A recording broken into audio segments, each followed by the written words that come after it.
জোরে কম। তিন দল, দুই দল, এক দলের এক রাস্তায় আল্লাহর রেজামন্দি নাই, আরেক দল আল্লাহর রেজামন্দির জন্য আসে। এখন আল্লাহ কোন দলকে মাফ করবেন? কথা কম। গুরুত্বপূর্ণ কথা মুহাদ্দিসিনে কেরাম উদাহরণের মাধ্যমে বুঝাইতেছে।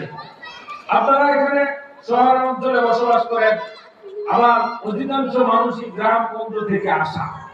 সহজ একটি উদাহরণ, গ্রামগঞ্জের বাজারগুলোর মধ্যে দাম বিক্রি হইতে হয় না, যেরকম হয়।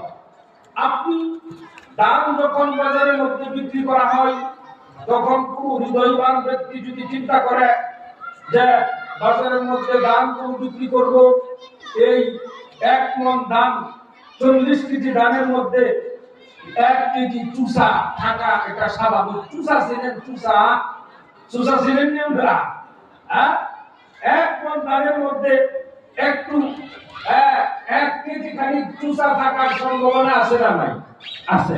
কেউ যদি চিন্তা করে যে এই চুষা কোনো ধানের সাথে থাকবে, এটা তো হইল নাকি ধানের সাথে এগুলো লাগুন না, একটা একটা করে সুন্দর করে পয়সা, 1 কেজি চুষা আলাদা, 39 কেজি ধান আলাদা। নিয়ে আপনি বাজারের মধ্যে বসলেন, বসার পর জিজ্ঞাসা করলো, ভাই আপনার দাম কত? বলে ধানের সাথে চুষা কোনো ছিল, এগুলো আলাদা করে নিয়ে আসছি, এগুলো আলাদা। ওইটা যেরকম ভাবে 50 টাকা কেজি, এইগুলো 50 টাকা কেজি। আপনার উপকার করছি, চুষা আলাদা করে আনছি, আপনি দাম যেরকম 50 টাকা কেজি নিবেন, চুষা গুলো 50 টাকা কেজি নিবেন। যেরকম নিবে না। কিন্তু এই 40 কেজির দামের সাথে যখন 1 কেজি চুষা 40 কেজি দামের সাথে থাকে, এই 1 কেজি চুষা যেরকম ভাবে 50 টাকা কেজি মানুষ কিনে, ঠিক তেমনি ভাবে চুষাগুলো আলাদা করার পর যেরকম ভাবে মানুষ কিনে না। এইখানে এই মজলিসের মধ্যে যে সমস্ত লোকগুলো আল্লাহ পাকের রেজামন্দির জন্য আল্লাহকে